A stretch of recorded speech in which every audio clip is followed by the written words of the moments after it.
Hello friends, आप सभी का स्वागत है हमारे यूट्यूब चैनल बीजार्ट क्लासेस पर। दोस्तों, जो लोग भी नए हैं चैनल को सब्सक्राइब अवश्य कर लें ताकि आने वाले वीडियो का नोटिफिकेशंस जो है आप सभी तक पहुंचता रहे। ठीक है, तो ये क्लास जो है बीपीएससी कंप्यूटर टीचर और एसटीईटी कंप्यूटर साइंस की क्लासेस है। पहला क्वेश्चन है, which of the following is not a valid variable name in the most programming language. तो यहाँ जो ऑप्शंस दिया गया है, पूछ रहा है बताइए इनमें से जो है वो कौन सा ऑप्शंस जो है वो वैलिड वेरिएबल नेम नहीं है प्रोग्रामिंग लैंग्वेजेज में। ठीक है, तो इसका करेक्ट आंसर जो है वो हो जाएगा 1 2 3 वेरिएबल। 1 2 3 वेरिएबल ऑप्शन बी जो है ये वैलिड वेरिएबल नेम नहीं है in most of the programming languages. बाकी माई वेरिएबल और अंडरस्कोर माई वेरिएबल ये दोनों का दोनों जो है वेरिएबल नेम वैलिड होता है प्रोग्रामिंग लैंग्वेजेज में। In most programming languages, a variable name that starts with a number is not valid। ठीक है, इसलिए जो है हमारा ये 1 2 3 वेरिएबल गलत है, क्योंकि ज़्यादातर प्रोग्रामिंग लैंग्वेज में जो है नंबर से जो है वेरिएबल नेम स्टार्ट नहीं होते हैं। सिंबल से हो सकते हैं, फिर लेटर से हो सकते हैं, लेकिन नंबर से जो है वेरिएबल नेम स्टार्ट नहीं होता है ज़्यादातर प्रोग्रामिंग लैंग्वेज में। इसलिए हमारा आंसर ऑप्शन बी जो है ये गलत होगा। ठीक है, अब है secondary memory is the long term store for programs and data while main memory holds program and data currently in use. ठीक है, सेकेंडरी मेमोरी जो है वो लॉन्ग टर्म प्रोग्राम और डेटा को जो है स्टोर करता है, और मेन मेमोरी जो है प्रोग्राम और डेटा जो करेंटली यूज में रहता है उसे होल्ड करता है। तो पूछ रहा है what kind of an organization is this. तो ये जो है किस प्रकार का ऑर्गेनाइजेशन है। ऑप्शन ए है फिजिकल, ऑप्शन बी है लॉजिकल, ऑप्शन सी है स्ट्रक्चरल, ऑप्शन डी है more than one of the above, option E है नन ऑफ द एबव। तो करेक्ट आंसर जो है वो हो जाएगा फिजिकल। ठीक है, secondary memory is the long term store for programs and data. Secondary memory जो है लॉन्ग टर्म प्रोग्राम्स और डेटा को स्टोर करने के लिए करते हैं, और मेन मेमोरी जो है उसमें प्रोग्राम और डेटा जो करेंटली यूज में रहता है उसे होल्ड करने के लिए यूज करते हैं। तो पूछ रहा है ये जो है किस प्रकार का ऑर्गेनाइजेशन है। तो ये जो है फिजिकल ऑर्गेनाइजेशन है। ठीक है दोस्तों, अब मेमोरी के बारे में बात हुई तो देख लीजिए, मेमोरी जो है दो तरह का होता है, प्राइमरी मेमोरी और सेकेंडरी मेमोरी। प्राइमरी मेमोरी में जो है रैम और रोम होगा। रैम यानी कि रैंडम एक्सेस मेमोरी, रोम यानी कि रीड ओनली मेमोरी। रैम जो है वो वोलेटाइल इन नेचर होता है, रोम जो है वो नॉन वोलेटाइल इन नेचर होता है दोस्तों। फिर सेकेंडरी मेमोरी है, तो सेकेंडरी मेमोरी में हमारा जो भी एक्सटर्नल हार्ड डिस्क हो गया, सीडी हो गया, डीवीडी हो गया, फ्लॉपी डिस्क हो गया, ये सभी के सभी जो हैं सेकेंडरी मेमोरी में आते हैं। सेकेंडरी मेमोरी के बाद सेकेंडरी मेमोरी को अब देखते हैं। तो सेकेंडरी मेमोरी जो है एक स्टोरेज डिवाइस है जो कि स्टोर करता है डेटा और प्रोग्राम को, जो कि लॉन्ग टर्म यूज में जो है काम आता है। सेकेंडरी मेमोरी को जो है एक्सटर्नल मेमोरी बोलते हैं या फिर सेकेंडरी स्टोरेज कहते हैं। सेकेंडरी मेमोरी को जो है एक्सटर्नल मेमोरी या फिर सेकेंडरी स्टोरेज कहते हैं। Secondary memory is non volatile. Secondary memory जो है वो नॉन वोलेटाइल होता है, meaning it does not loss data when the device is powered of. अगर डिवाइस के पावर को ऑफ कर देते हैं तो ये जो है डाटा को लॉस जो है नहीं होने देता है। ये जो है सेकेंडरी मेमोरी हो गया। याद रखना है दोस्तों, सेकेंडरी मेमोरी जो है वो नॉन वोलेटाइल इन नेचर होता है।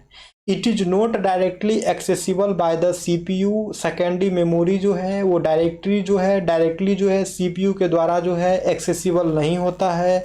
So data must be transferred to primary storage RAM before it can be processed. ठीक है, तो सेकेंडरी स्टोरेज में जो है जो भी डेटा होते हैं उसे पहले प्राइमरी स्टोरेज में ट्रांसफ़र करते हैं, यानी कि रैम में ट्रांसफ़र करते हैं उसके प्रोसेस्ड होने से पहले। Some examples of secondary memory devices include. Secondary memory devices के कुछ एग्जाम्पल्स हैं उसे देख लीजिए, जैसे कि हार्ड डिस्क ड्राइव हो गया, सॉलिड स्टेट ड्राइव हो गया, USB फ्लश ड्राइव हो गया, कॉम्पैक्ट डिस्क हो गया, फ्लॉपी डिस्क हो गया, मैग्नेटिक टेप हो गया। ये सभी के सभी जो है सेकेंडरी मेमोरी डिवाइस के एग्जाम्पल हैं। ठीक है, hard disk, solid state drive, जैसे कि आजकल SSD यूज होता है तो SSD जो है SSD जो है सेकेंडरी मेमोरी का ही एग्जांपल है। USB फ्लश ड्राइव हो गया, कॉम्पैक्ट डिस्क हो गया, फ्लॉपी डिस्क हो गया, मैग्नेटिक टेप हो गया, ये सभी के सभी जो है सेकेंडरी मेमोरी डिवाइस के ही एग्जांपल हैं। अब मेन मेमोरी के बारे में देखते हैं। तो main memory also known as primary memory, main memory को ही जो है हम लोग प्राइमरी मेमोरी कहते हैं, जिसे रैम कहा जाता है, यानी कि random access memory. It is a computer's temporary storage for data and instruction that the CPU needs to access quickly. ठीक है, तो मेन मेमोरी को जो है प्राइमरी मेमोरी भी कहते हैं।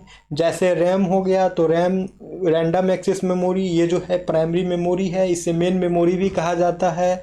और मेन मेमोरी जो है वो कंप्यूटर्स का टेम्पोररी स्टोरेज होता है डेटा और इंस्ट्रक्शन के लिए, जिसे CPU यानी कि सेंट्रल प्रोसेसिंग यूनिट जो है वो जो है उसको ज़रूरत पड़ता है उसका एक्सेस क्विकली, उसे क्विकली एक्सेस करने के लिए। ठीक है दोस्तों, और CPU के बारे में जान जाइए दोस्तों। CPU को जो है ब्रेन ऑफ कंप्यूटर भी कहा जाता है। ठीक है, और CPU को ही जो है माइक्रो प्रोसेसर कंप्यूटर ठीक है, तो और CPU को ही जो है दोस्तों माइक्रो प्रोसेसर भी कहते हैं, याद रखना है।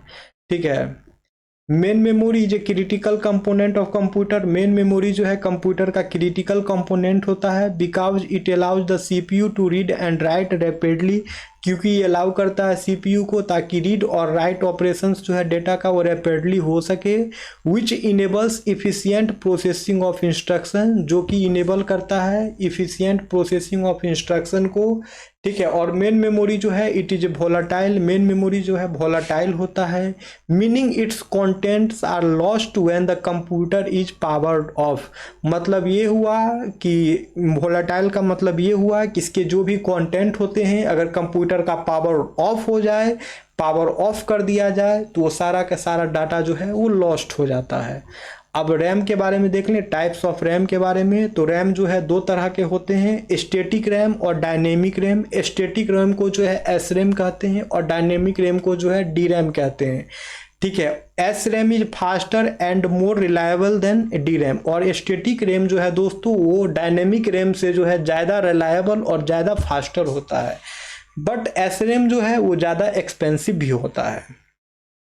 अब है if a semi colon is not used at the end of the statement, अगर किसी स्टेटमेंट के एंड में जो है सेमी कॉलन का यूज नहीं करते हैं, what message will be displayed by C++, तो C++ के द्वारा जो है कौन सा मैसेज डिस्प्ले होगा।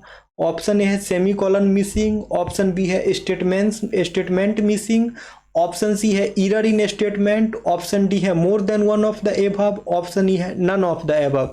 तो इसका करेक्ट आंसर जो है वो हो जाएगा एरर इन स्टेटमेंट।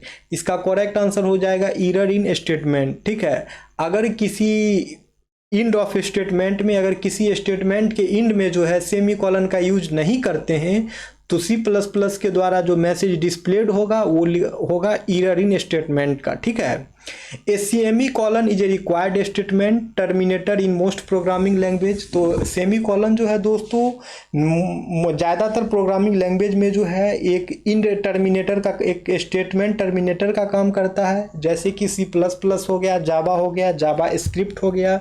इस सभी लैंग्वेज में जो है सेमी कॉलन जो है स्टेटमेंट टर्मिनेटर के रूप में काम करता है।